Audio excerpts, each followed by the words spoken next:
En gros, là, on va se poser la question de censure ou pas censure. Voilà, c'est la grande question qui agite le débat public. C'est est-ce que François Bayrou a une espérance de vie en tant que Premier ministre plus longue que celle de Michel Barnier qui a 3 mois et 10 jours, un truc comme ça. Eh bien, le discours de politique générale d'hier est d'en donner déjà quelques indices, on va dire, puisque c'est quoi un discours de politique générale? C'est pas une obligation de la Constitution, d'ailleurs, il faut le dire, c'est plus une tradition parlementaire. C'est l'idée que le Premier ministre doive s'exprimer quand il vient d'entrer en poste, et bien au moment où la session parlementaire reprend, donc là après les vacances, le 14 janvier, c'était hier, et bien il doit s'exprimer, donner les grandes lignes de son orientation politique devant l'Assemblée nationale. Encore une fois, c'est pas obligatoire, mais c'est une tradition, et ça peut ou ça peut ne pas être suivi par un vote de confiance qui par ailleurs ne relève pas de l'obligation non plus, mais relève de la tradition, et en l'occurrence ça n'a pas été le cas pour François Bayrou, puisqu'il l'aurait probablement perdu, le vote de confiance, puisque la majorité macroniste, elle est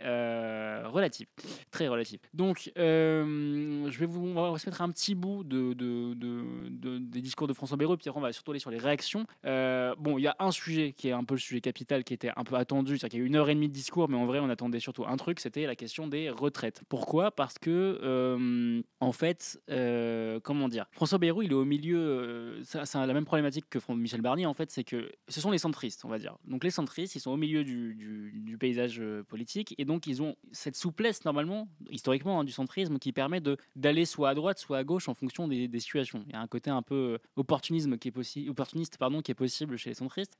Or, donner des coups de barre à droite, des coups de barre à gauche. Or là, en gros, quand vous avez donc deux blocs principaux qui sont en gros le RN d'un côté et le bloc NFP de l'autre, même si le bloc NFP a des divisions, et puis on va en parler. Mais donc en gros, si vous voulez survivre, il faut qu'un des deux blocs accepte de ne pas vous censurer. Donc en gros, il faut aller soit donner des gages à gauche, soit donner des gages à l'extrême droite. Étant entendu que vous ne pouvez pas faire les deux, parce que si vous donnez des gages à l'extrême droite, vous allez fâcher la gauche, et inversement, ça on est tous d'accord. C'est là où le en même temps n'est pas tenable. Et donc là, on a une illustration de ça avec la question des retraites, parce qu'en fait, les retraites, c'était parmi ceux à gauche qui ont accepté de négocier avec François Bayrou, c'est-à-dire en gros tout le NFP sauf les Insoumis. Eh bien, il y avait l'idée de dire, si on arrive à leur arracher la suspension ou l'abrogation de la réforme des retraites, on pourra dire qu'on a eu une victoire politique. Et du coup, on va écouter ce que dit François Bayrou. On va voir si ça a réussi et ce que ça nous dit de la suite des événements. On va d'abord avec François. C'était donc hier au perchoir de l'Assemblée nationale. Il parlait donc des retraites. La loi de 2023 a prévu que l'âge légal de départ passerait à 63 ans fin 2026. Une fenêtre de tir s'ouvre donc. Je souhaite fixer une échéance à plus court terme, celle de notre automne, où sera discutée la prochaine loi de financement de la sécurité sociale. Nous pouvons, j'en ai la conviction, rechercher une voie de réforme nouvelle, sans aucun totem et sans aucun tabou, pas même l'âge de la retraite, à condition qu'elle réponde à l'exigence fixée. La seule exigence fixée est que nous ne pouvons pas laisser dégrader l'équilibre financier que nous cherchons et sur lequel presque tout le monde s'accorde. Ce serait une faute impardonnable contre notre pays.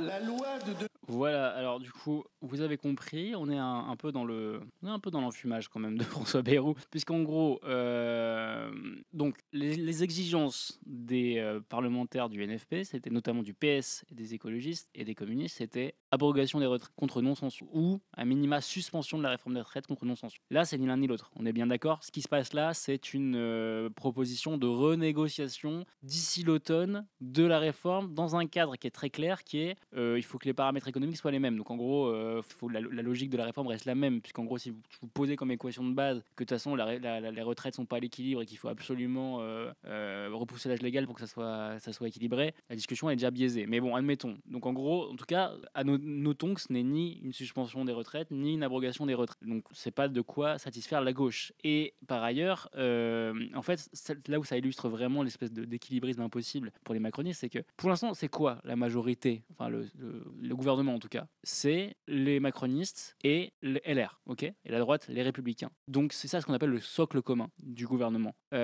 Si il touchait aux retraites, LR avait menacé de sortir du gouvernement Donc en gros, si vous satisfaisez le PS avec sa demande de suspension, allez, on va dire, de la réforme des retraites, eh bien, vous mettez à dos le LR qui est une composante même de votre gouvernement. Sachant que le PS, si vous faites plaisir au PS, vous sécurisez juste la censure. Mais évidemment, le PS ne va pas rentrer dans le gouvernement pour autant. Ne va pas rentrer dans la majorité. Dans tous les cas, le PS est dans l'opposition. Bref, dans le calcul coût-avantage, les macronistes ont sans doute décidé que ça valait pas le coup d'aller s'aliéner la droite en donnant un satisfecit au PS, quand bien même ça aurait pu permettre de jouer la carte du PS responsable face aux insoumis, enfin d'essayer de fracturer le NFP en mettant en avant le PS et sa raison et sa capacité de négociation, etc. Donc bref, ce qui s'est passé là pour l'instant, c'est quand même de la part de François Bayrou quelque chose d'extrêmement flou. Une réforme des retraites renvoyée à des hypothétiques renégociations qui auront lieu en automne. Je ne sais pas si en automne, le gouvernement François Bayrou sera toujours là. Il est probable que non. Donc voilà, tout ça est assez flou et inconsistant. Je vous mets par exemple donc cet article du Nouvel Obs qui résume bien ce qu'a proposé exactement François Bayrou. Donc voilà, François Bayrou a écarté toute suspension ou abrogation de la réforme lors de sa déclaration de politique générale, DPG dans le jargon, je vous le dis, je vais peut-être dire DPG de temps en temps. DPG, c'est déclaration de politique générale. Voilà, en gros, voilà, pas de tabou soi-disant, mais un cadre général qui est de ne pas creuser le déficit. Voilà, en gros, voilà ce qui est sur la table. Ce qui est intéressant, c'est que du coup, là, cette séquence, elle montre un peu le jeu de tout le monde. C'est-à-dire qu'en gros, là, on va regarder un peu ce qui se passe à gauche. C'est ça qui nous intéresse.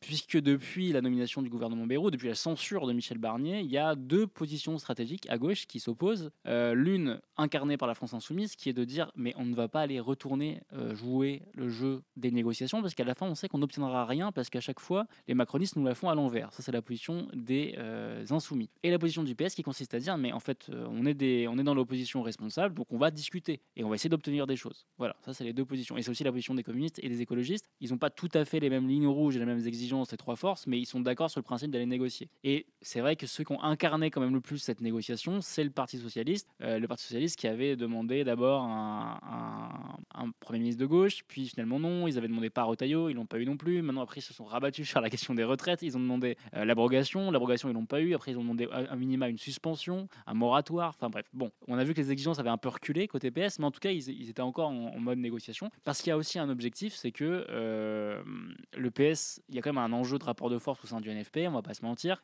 et c'est vrai pour les Insoumis comme c'est vrai pour le Parti Socialiste, c'est les deux forces qui ont le plus de députés, 72 députés Insoumis, 66 députés PS, et donc dans cette discussion, évidemment que le socialiste essaye de regagner du terrain, et notamment dire, regardez, les Insoumis se sont enfermés dans une position de non-négociation forcenée, nous on négocie et on obtient des trucs. Et c'est vrai que si Bayrou avait dit ok, suspension de la réforme des retraites, grosse victoire pour le PS en vrai. Le PS aurait pu dire vous voyez, ça sert de négocier, de faire du rapport de force. Bon, en l'occurrence, du coup, bof, parce que c'est pas très. D'ailleurs, on va écouter à ce propos, comment réagit Olivier Faure, puisque c'était le premier intéressé. Comment Olivier Faure réagit à ce discours sur les retraites. Je vous le mets. Non, le compte n'y est. Je vous dis d'où je parle. Je parle de l'opposition. Je suis dans l'opposition. J'y reste. J'ai accepté, avec l'ensemble de ma famille politique, de négocier, d'arriver à un résultat où nous puissions aboutir à un compromis. Ce qui suppose des concessions réciproques. Ce qui suppose que chacun fasse un pas. Alors, je vois bien que sur la question essentielle, celle des retraites, le Premier ministre a entrouvert la porte. Et c'est vrai que c'est un acquis. C'est la première fois depuis 2 ans que quelqu'un au gouvernement admet que cette réforme est injuste, qu'elle doit être modifiée. Il n'a pas prononcé le mot injuste. Il n'a pas prononcé le mot injuste. Il a dit qu'il y avait des solutions certainement plus justes que celles qui avaient été trouvées. Oui. Et donc, pour la première fois, on a un Premier ministre qui dit on peut y compris mettre en débat la question de l'âge légal, soit 64 ans. Ça, c'est l'acquis. Et c'est très bien qu'on puisse renouer avec le dialogue social qui a été tellement absent pendant 7 ans. Redire que nous faisons confiance aux partenaires sociaux. Ça, c'est un acquis. Vous lui faites confiance pendant combien de temps ? Pendant combien de temps le faites-vous ? Est-ce que vous lui lancez un ultimatum en disant vous avez 3 jours, 1 mois, 3 semaines ? Il a donné 3 mois aux partenaires sociaux pour se mettre d'accord. Moi, ce que je dis, c'est qu'on ne peut pas dire, s'il n'y a pas accord, il y aura retour à la réforme Borne. La raison pour laquelle nous nous battons depuis le début, c'est pour faire justement changer la loi. Et donc, moi, ce que je demande au Premier ministre, c'est qu'il soit clair et qu'il dise qu'il y ait accord ou pas accord, le Parlement sera saisi de la question des retraites sur la base des propositions qui auront été faites par les uns et par les autres. À cette condition-là, effectivement, il y aura un vrai changement marqué par rapport à l'époque précédente. Voilà, donc en gros, peut mieux faire, en gros, dit Olivier Faure, mais qui ne veut pas complètement enterrer la question. On veut bien, il veut pas dire bon, on s'est fait couillonner, on arrête les négociations, on censure. Il n'en est pas là, mais il menace quand même de censurer s'ils obtiennent pas mieux. Mais on voit qu'il ne ferme pas la porte à la question de négociation. Il y a Nicro dans le chat qui nous dit tweet parfait de Sandrine Rousseau qui résume hier: le discours de François Bayrou a été si mauvais qu'il va réussir l'exploit de maintenir la cohésion de la gauche.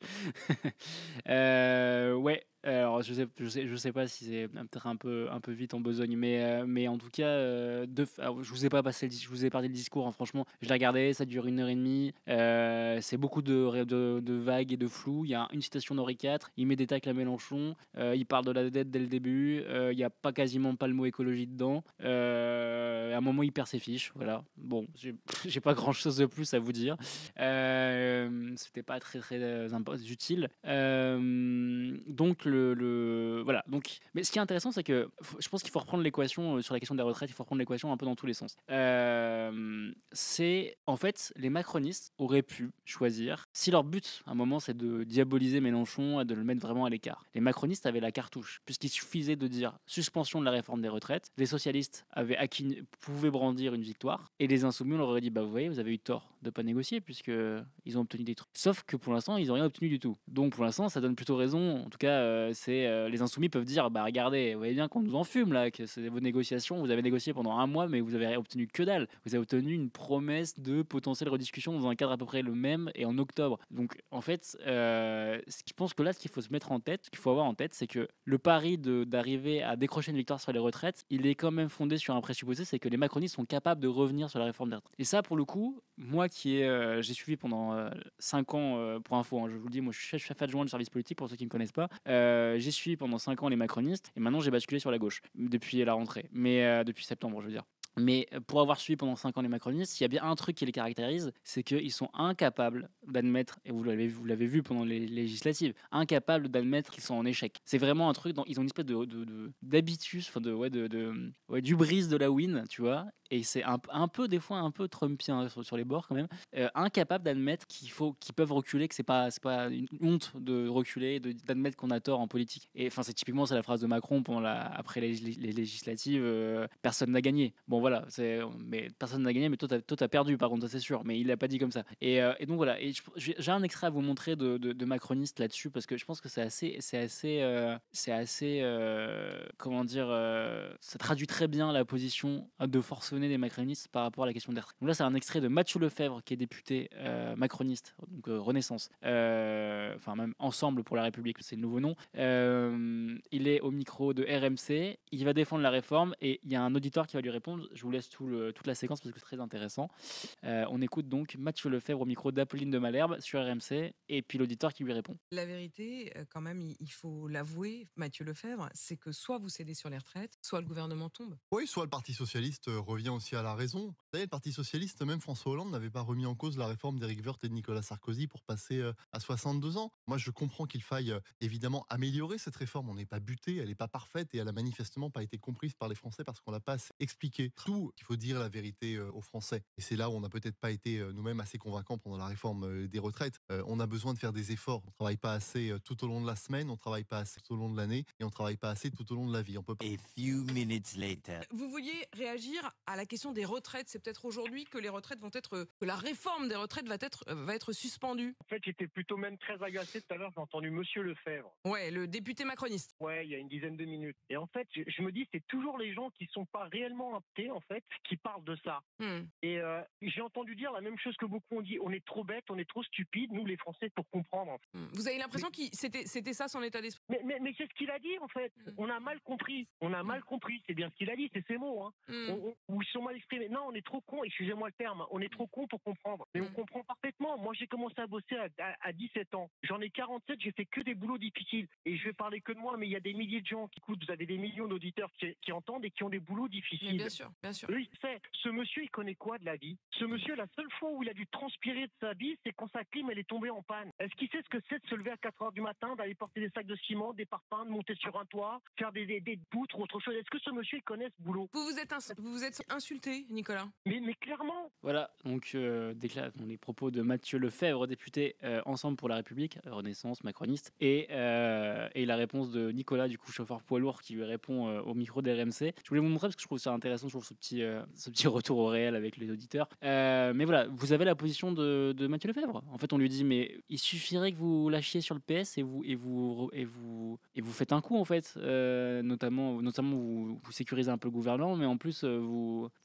foutez la merde au sein du NFP, et ça politiquement, ça peut être positif d'un point de vue macroniste. Or, non, parce que les retraites, vous l'entendez, il faut travailler plus, il faut que le PS redevienne responsable, raisonnable. Toujours pareil, le camp du raisonnable, c'est le camp macroniste, et le reste, c'est les camps des idéologues. C'est toujours la même rhétorique, elle ne bouge pas depuis 7 ans, malgré les défaites, malgré les sondages qui leur montrent qu'ils ont 65%, 70% des Français qui sont contre leur réforme, et ça n'a pas bougé depuis 2023. Malgré tout ça, malgré les évidences, eh bien, il y a toujours le même discours. Il y a J. Boubounet qui nous dit surtout qu'il garde la méthode de négociation, donc François Bayrou, garde la méthode de négociation sociale des gouvernements précédents, soit vous trouvez un accord avec les patrons, soit on prend la solution des patrons. Exactement. Là, ça revient à renvoyer tout le monde dans une table ronde avec le MEDEF, et c'est le MEDEF qu'il faudra convaincre. C'est ça qu'il faut avoir en tête. Et ça en octobre. Voilà. D'ailleurs, il y avait une réunion sur la retraite qui était prévue à Matignon vendredi, et elle est annulée. Donc, pour l'instant, c'est vraiment pas, ça avance pas. Et donc voilà. Bref, là, vous avez l'exemple type. Mathieu Lefebvre, c'est un peu un macroniste chimiquement pur. Enfin, c'est souvent, si vous voulez voir un peu le macronisme du noyau dur, c'est lui qu'il faut aller écouter, parce que lui, il a vraiment la position des durs de durs. Et voilà, quand vous avez ces gens-là qui ont cette position-là, qu'est-ce que vous voulez faire avec ce que vous voulez faire? Donc bref, le PS a parié là-dessus, notamment a parié sur le fait que les macronistes étaient capables de reculer sur les retraites, ce qui, pour bien les connaître, me paraît, même si là, évidemment, le rapport de force politique a changé, des choses évoluent, mais voilà, ça me paraît quand même relativement risqué, parce que je pense que c'est vraiment un totem pour les macronistes et qu'ils auront bien du mal à accepter d'y revenir.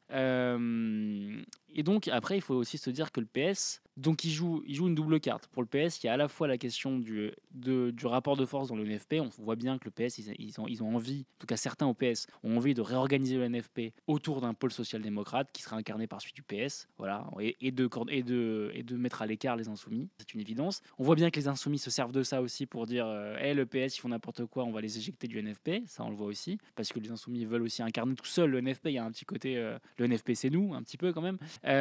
Donc, on voit qu'il y a des stratégies diverses, et surtout au PS, il y a un autre élément, c'est qu'il y a un congrès qui est prévu en 2025. Donc, le congrès, c'est un peu le grand événement démocratique des instances du PS, où le PS vote à nouveau sur sa ligne d'orientation politique et vote à nouveau sur son premier secrétaire. Par exemple, le dernier congrès, c'était, alors c'est pas tous les 5 ans, ça peut être un peu quand on veut. Là, ça s'accélère parce que le dernier c'était en 2023 à Marseille, et là le prochain il sera en 2025. Donc on sait pas encore où, mais alors que des fois il se passe 15 ans entre deux congrès, ou 19 ans, voilà, bref. Des congrès très célèbres, vous connaissez peut-être le congrès de Tours en 1920, où c'était la séparation, le schisme entre les socialistes d'un côté et les communistes de l'autre, la création de la SFIO, la séparation SFIO-PCF, pardon. Et vous connaissez peut-être le congrès d'Épinay aussi, où François Mitterrand prend la tête du congrès et du parti et s'élance vers ce qui sera après sa victoire à la présidentielle. Bref, je vous fais pas toute l'histoire des congrès du PS, mais juste pour vous voyez, c'est des moments importants dans l'histoire. Et donc là, la question, c'est est-ce que Olivier Faure, qui avait gagné de très peu, je crois que c'était joué à 500 voix la dernière fois au dernier congrès, face à Nicolas Mayer-Rossignol, qui est un peu l'incarnation de l'aile droite du PS, là, Olivier Faure sent que c'est un peu tendu, et donc il y a des jeux internes aussi. Et notamment, visiblement, ça a pas mal gueulé hier en bureau parlementaire du PS, où en fait, la position d'Olivier Faure de vouloir négocier à tout prix et de pas vouloir censurer pour l'instant, même si les gains obtenus sont minimes, est très critiquée par ses propres troupes. En fait, bizarrement, Olivier Faure est soutenu par son opposition là-dessus, et les foristes, ce qu'on appelle les foristes, donc la ligne Faure, notamment les jeunes, et eux sont ultra vénères et ultra contre contre cette position, ils veulent censurer. Donc on sent qu'il y a un schisme aussi au sein de cette gauche-là. On nous demande la seule tête qui peut concurrencer fort aujourd'hui, c'est Valo. Non, pas seulement. Faut voir qui sort du Congrès, mais bon, t'as Nicolas Meyer-Rossignol qui a incarné au dernier congrès cette ligne un peu anti-insoumise, qui trouve que le PS s'est un peu vendu aux insoumis avec le NFP et la NUPES avant. Après, t'as des gens comme t'as François Hollande. Il sera sans doute pas candidat pour le Congrès, mais François Hollande, il est évidemment dans cette ligne-là d'opposition. Et si on pouvait se débarrasser des insoumis au sein du NFP, il serait très content. Bref, du coup, il faut avoir ça en tête aussi. Et j'avais un tweet à vous montrer, je crois, là-dessus. Ouais, voilà. Ça, c'était un tweet mais on a des confirmations de cette information à l'Humanité, mais c'est un tweet de l'Opinion à la base, donc Antoine Oberdorf qui suit la gauche, à l'Opinion, et qui nous disait hier, ça chauffe assez fort en bureau national du PS, où se débat le fait de voter la censure au sein du TO2. Donc le TO2, c'est le texte d'orientation 2, c'est le texte de Olivier Faure, donc c'est les soutiens de Faure. Et il dit Sarah Kierich, Emma Rafovic, Clovis Cassan, Chloé Ridel, Fatia Keloua-Hachi, tout ça, ce sont des parlementaires ou des eurodéputés PS, rejettent tous et toutes le deal conclu par Olivier Faure avec le gouvernement, sachant que tout cela, c'est vraiment une jeune génération, hein, ils ont tous la trentaine, etc. Jean-Guy 34, je sens que t'es Montpellierin et que c'est pour ça que tu nous poses la question. Toi, tu es hérolté. Michael Delafosse, non, Michael Delafosse, c'est plutôt la ligne d'opposition à Olivier Faure. Michael Delafosse, c'est un anti-insoumis, il n'aime pas du tout les insoumis, donc voilà. Mais il fait partie de cette ligne, même Carole Delga, enfin tout le PS du Sud-Ouest, globalement, c'est assez hostile à Olivier Faure, voilà. Mais aussi, tu vois, Anne Hidalgo, par exemple, et c'est aussi une opposée. Alors, quelqu'un dit, d'après toi, si le PS finit par ne pas censurer le gouvernement, est-ce que ça signifie la défaite de Faure au sein du PS, voire même une alliance Meyer-Rossignol, Delga, Glucksmann pour lancer 2027? Effectivement, Glucksmann, c'est un peu le joker attendu de cette ligne de droite du PS. Est-ce que ce serait le fait que le PS ne censure pas le gouvernement qui fait qu'il perdrait? Mais ce serait assez paradoxal, parce que si Faure perd parce qu'il n'y a pas censure, mais qu'en fait ça bénéficie à ceux qui voulaient pas la censure, il y a un paradoxe, tu vois. Ce serait marrant que Faure perde en s'aliénant son opposition et en satisfaisant ses troupes et en satisfaisant son opposition, mais qu'il perde quand même à la fin et que du coup c'est l'opposition qui gagne. Enfin, c'est pas impossible, mais ce serait un peu savoureux comme retournement. En tout cas, je te confirme qu'il y a des gens au PS qui aimeraient ça. Enfin, les gens de l'aile droite du PS qui aimeraient bien avoir cette ligne d'opposition, de cette ligne qui permet d'être anti-insoumis. C'est Raphaël qui vient d'arriver. Merci Raphaël. Ok. Ah oui, pardon. Oui, le script n'était pas bien, pardon. Du coup, voilà, bref, c'est pour vous dire l'équilibre aussi. Ça se joue aussi parce qu'il y a un congrès en 2025 et qu'il ne faut pas le perdre de vue. C'est pas que l'enjeu il est aussi au sein du NFP. Et du coup, on va poursuivre d'ailleurs notre exploration de qui dit quoi, puisque donc là on a entendu Olivier Faure. Entendons le coordinateur national de la France Insoumise, Manuel Bompard. Lui, qu'est-ce qu'il dit? Eh ben, il dit ceci. Je souhaite, et c'est l'objectif que je me fixe et que je nous fixe, je souhaite que le nouveau Front Populaire vote d'une seule voix la motion de censure jeudi. Mais il est mort. Mais alors attendez, qu'on précise. Je réponds à une question, pas tout de suite. Alors juste précisons les mots. Est-ce qu'ils seront considérés comme des opposants politiques s'ils votent la censure? S'ils ne votent pas la censure. Les opposants à moi? Excusez-moi, votre question est un peu compliquée. Vos opposants politiques, les socialistes. Non mais si certains députés, qu'ils soient membres du Parti Socialiste, qui ont été élus sous l'étiquette du nouveau Front Populaire, ne votent pas la censure du gouvernement de François Bayrou, alors ils seront d'abord considérés comme des soutiens du gouvernement de François Bayrou. Comme des opposants politiques. Et bien à partir de ce moment-là, on aura effectivement un désaccord, parce que nous sommes dans l'opposition, et eux auront rejoint les rangs du macronisme. Donc évidemment que nous serons en désaccord majeur. Je souhaite, et c'est l'objectif que je me fixe, et que je nous... Vous voyez bien que là, l'enjeu, donc, ça rejoint les propos de Jean-Luc Mélenchon d'hier aussi. Donc là, il parle de quoi? Parce que pour ceux qui n'ont pas suivi, il parle de la motion de censure déposée par les Insoumis, notamment, qui sera mise au vote jeudi, donc demain, jeudi 16. Et là, Manuel Bompard dit, dans le sillage de ce que dit Jean-Luc Mélenchon, ce qu'a déjà dit Jean-Luc Mélenchon, que si des députés du NFP ne votent pas la censure, ils seront considérés comme plus du NFP, phrase de Mélenchon, et que du coup, s'il y a des législatives, la France Insoumise se réserve le droit de présenter des candidats contre tous les députés NFP sortants qui n'auront pas voté la censure, ce qui est une menace, clairement. Et ce qui veut dire, vous avez les propos de Bompard, c'est si vous votez pas la censure, vous êtes dans la majorité, quasiment. Ce qui est un petit peu une distorsion, c'est complètement une distorsion des faits, parce que vous pouvez très bien être dans l'opposition et ne pas voter la censure. Enfin, je veux dire, la question de l'opposition et de la majorité au Parlement se règle pas uniquement sur la question de la censure. Je veux dire, on peut très bien ne pas censurer et voter contre les textes du gouvernement, et du coup on est dans l'opposition. C'est pas la censure qui est l'alpha et l'oméga. Évidemment que c'est un signal politique fort, on est bien d'accord, hein, mais c'est pas l'alpha et l'oméga. Donc là, je pense qu'il y a un peu ils essaient de cristalliser tout autour de la question de la censure, parce que ils veulent aussi foutre la pression au PS, et en fait soit le PS rentre dans le rang et tout le monde vote la motion de censure, et c'est un peu gagné pour la France Insoumise, soit le PS s'exclut aux yeux de Mélenchon de l'UNFP, et ça les arrange aussi, parce que vu le niveau d'entente entre le PS et la France Insoumise, je pense que les Insoumis ont autant envie de se débarrasser du PS que le PS des Insoumis. Mais voilà, donc bref, on a cette position là. Vous voyez que ça tangue un peu, ça tangue même carrément au sein du NFP, même si par ailleurs on verra bien qui vote la censure demain, tout simplement, sachant que pour l'instant les écologistes la votent, et je vais vérifier quand même sur la position des communistes, mais je crois qu'ils la votent aussi. Interlude.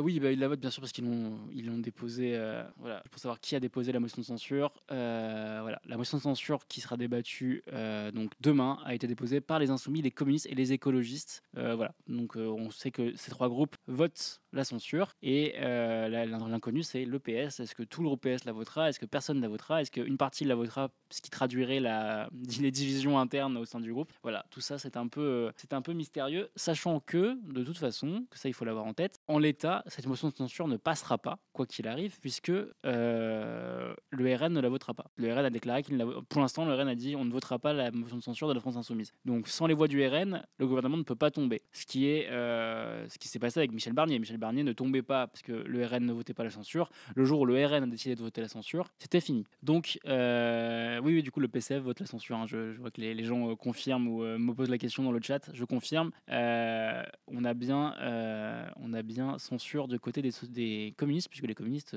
sont signataires de la motion, avec les Insoumis et les écologistes. Donc bref, en tout cas voilà, cette motion de censure, elle permettra, comme dit Tragabni, elle permettra de se compter à gauche. Effectivement, en tout cas, elle donnera un état des lieux de la position de chacun à gauche. Elle n'aura pas comme pour fonction, a priori, sauf retournement de situation, de faire tomber le gouvernement, parce que le RN pour l'instant annonce qu'il ne la votera pas, ce qui fait que concrètement l'équation pour François Bayrou est strictement la même que pour Michel Barnier, c'est-à-dire qu'il ne doit son salut qu'au Rassemblement national. Il aurait pu le devoir un peu au PS, mais même si le PS la vote ou la vote pas, de toute façon, à la fin, il manque les voix du RN, qu'il arrive. Donc évidemment que la question du PS est une question importante, mais en vrai, ceux qui ont vraiment les faiseurs de roi, c'est le RN, toujours. C'est l'équation numérique parlementaire qui veut ça. Et donc, encore une fois, François Bayrou s'est mis dans la roue de fait du Rassemblement national, et le jour où Marine Le Pen changera d'avis et décidera de le censurer, eh bien, il tombera. Et tant qu'ils ne le feront pas, eh bien, il pourra conserver son poste. Et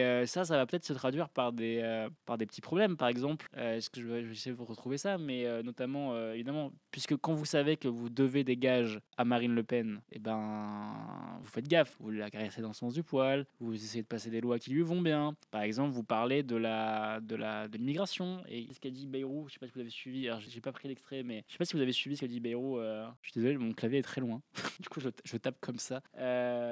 Bayrou sur l'immigration, est-ce qu'on a un extrait de ce qu'il a dit? Est-ce que je vais sur CNews? Non, je vais pas aller sur CNews. Ouais, très bien, je l'ai sur Le Parisien, c'est mieux. Voilà, l'immigration est une question de proportion, qui revient un peu à dire quand il y en a un, ça va, quand il y en a beaucoup, c'est des problèmes, hein. C'est à peu près la même idée. C'était Brice Hortefeux qui avait dit ça en son temps, ministre de l'immigration de Nicolas Sarkozy. Eh bien, François Bayrou nous dit à peu près la même chose. Je vous lis parce que ça, c'était ouf.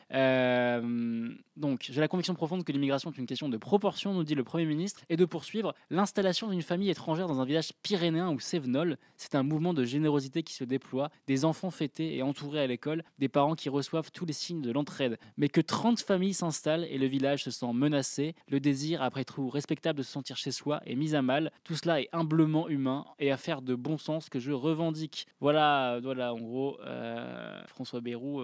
Et merci Kiwi Fraise pour l'abonnement. j'avais pas vu sur le chat. Merci à toi. Le discours de François Bayrou sur l'immigration, ça c'est quand même bon. C'est pas uniquement un dégage pour le RN parce que le RN est pas le seul à porter malheureusement sa position-là un peu dure sur l'immigration. Ça va très bien à une grande partie de la Macronie et à LR bien sûr et à Retailleau. mais voilà, qu'on ait ça en tête que du coup ça se traduit aussi par des propositions. Et alors il y a celle-là, donc là, ça c'est déclaratif. Il y a la question de l'immigration savamment intégrée à son discours et qui plaît bien au RN. Et après il y a aussi des propositions un peu plus concrètes. Je vous en ai mis une. On va pas tout lire entier, mais c'est juste pour que vous l'ayez en tête. En gros, il a fait plusieurs propositions institutionnelles et notamment il a déterré cette proposition là. Ce papier date de 2021, c'est pour dire que c'est pas une idée neuve. L'idée de la banque de la démocratie, c'est-à-dire l'idée que face aux difficultés de financement des partis, il y aurait une banque publique de la démocratie qui permettrait de financer tous les partis qui veulent lancer des campagnes. C'est notamment quelque chose plébiscité. Alors c'est une vieille idée de François Bayrou. C'est aussi soutenu par des gens comme Julia Cagé, l'économiste à gauche. Donc en soi, c'est une idée qui circule dans le voilà, c'est pas une idée de droite ou voilà. Sauf que c'est aussi une idée de plébiscité par Marine Le Pen. Et là, on se dit que c'est un peu vers là que ça va, surtout. Je pense pas que Bayrou fasse ça parce qu'il aime bien Julia Cagé, si vous voulez bien ce que je veux dire. Donc l'idée, c'est à l'époque, c'était quand Marine Le Pen avait des grandes difficultés de financement. Rappelez-vous qu'elle a financé son parti en partie avec des banques russes qu'elle ne peut plus faire. Donc voilà, Bayrou a clairement fait des signes. Et il y a aussi la question de la proportionnelle, qui est d'ailleurs que Bayrou a pareil, c'est un sujet que porte François Bayrou de longue date, donc on peut pas l'accuser de sortir ça de son chapeau de manière un peu impromptue. C'est logique chez François Bayrou de proposer la proportionnelle. C'est qu'encore une fois, la proportionnelle, c'est quelle proportionnelle, la question. Et la proportionnelle, c'est aussi un souhait de la gauche. Mais c'est aussi un souhait de Marine Le Pen, et Marine Le Pen et la gauche ne veulent pas la même proportionnelle. Marine Le Pen voudrait une prime majoritaire qui te permet quand même de gagner à la fin, même si t'es pas majoritaire dans le pays. Bref, ça aussi, c'est en gros, s'il arrive à agiter des promesses institutionnelles qui sont favorables au RN, combien de temps il peut dealer en échange de ça le fait de ne pas être censuré? C'est aussi une de ces questions. Au-delà de la question de parler d'immigration dans les discours, ça c'est du discursif. Sur le fond, est-ce qu'une promesse de réforme institutionnelle avec des choses que le RN demande, c'est-à-dire la banque de la démocratie ou la proportionnelle, est-ce que ça, c'est des choses qu'il a dealé avec eux ou qu'il met en avant pour espérer ne pas sauter tant qu'il n'a pas mis ça en place et que c'est un peu sa bouée de sauvetage? La question se pose. En tout cas, ce qu'on sait, c'est que de fait, François Bayrou est encore dépendant du bon vouloir de Marine Le Pen. Dans le chat, je vais prendre les questions. J'en ai vu passer au passage. On disait que le discours était mauvais. Oui, c'est vrai. Qu'est-ce qu'il y a d'autre? Ouais. Non, je voyais il n'y a pas de forme de question. Oui, pardon, quelqu'un nous dit King Nouge, je sais pas comment tu prononces. Il a cité un ouvrage écrit par un collabo. Ouais, c'est tout à fait vrai. Il a cité Paris, le désert, je sais comment s'appelle l'auteur, je vais chercher, mais qui est effectivement un pétainiste. Désolé pour cette petite interlude. Oui, Jean-François Gravier, c'est ça. Je vous le mets. Voilà, il a cité ce livre à la Tribune, donc pour parler des inégalités territoriales. Il a cité Paris, le désert français, qui est effectivement un ouvrage écrit par un mec qui est un peu pas fréquentable. C'est là qu'on a les éléments. Ouais, tout à fait, voilà, regardez. Chargé de mission au secrétariat général de la jeunesse, il contribue à Vichy à la revue intellectuelle pétainiste ID. Voilà. Bon, c'est un peu emmerdant parce qu'en plus, il n'a pas cité beaucoup de livres, François Bayrou, à la Tribune, parce que limite, tu t'en cites plein, t'es un peu spectre large, disons. Je rigole, hein. Mais t'en cites un seul et c'est lui, c'est un peu chiant quand même. Au niveau des refs, quoi. C'est un peu bon, voilà. Alors, Tiflex nous dit, mais il pourrait donner tous les gages qu'il veut au RN, il se fera au mieux du mieux censuré juste avant la possibilité de se... Oui, c'est ça la question. Il est probable que de toute façon, enfin c'est là où c'est le piège. Barnier avait cru qu'en négociant en continu avec le RN et en acceptant des choses, enfin vous souvenez-vous des derniers jours avant la censure où Barnier il était prêt à dire oui la réforme de l'AME, ok, une loi immigration, d'accord. Bon bref, il était prêt à tout accepter pour rester en poste. En fait, à un moment, les mecs sont en panique. C'est-à-dire qu'il faut pas sous-estimer le fait que les gars veulent rester en poste parce qu'ils veulent rester en poste. Il y a quand même un côté hubris du pouvoir. Ça n'explique pas tout, mais il y a quand même ça. Donc là, Bayrou, il veut rester le plus longtemps possible. Pourquoi faire? C'est une bonne question. De toute façon, effectivement, il est inconcevable qu'il n'y ait pas un moment le RN qui censure, ne serait-ce que parce que dès qu'on peut déclencher des législatives, ils veulent tous repartir en campagne. Enfin, tout le monde se prépare, tout le monde est en campagne permanente depuis la dissolution, parce que tout le monde a en tête qu'il y aura potentiellement une dissolution dans un an. Enfin, du coup, maintenant maintenant dans 8 mois. 7 mois. Donc bref, bien sûr que c'est un pari assez étonnant parce que la leçon de Michel Barnier, c'est bien que vous pouvez faire les gages que vous voulez à Marine Le Pen, à la fin, elle censure. Parce qu'elle a bien, enfin, il y a aucun monde où Marine Le Pen n'a jamais intérêt de censurer. Ça n'existe pas. En plus, il y a la question de son procès qui pourrait accélérer les choses. Est-ce qu'elle sera déclarée inéligible? Est-ce que ce sera suspensif? Est-ce que ce sera appliqué? Je ne sais pas, mais enfin tout ça pourrait aussi changer la donne au sein du RN en termes de timing.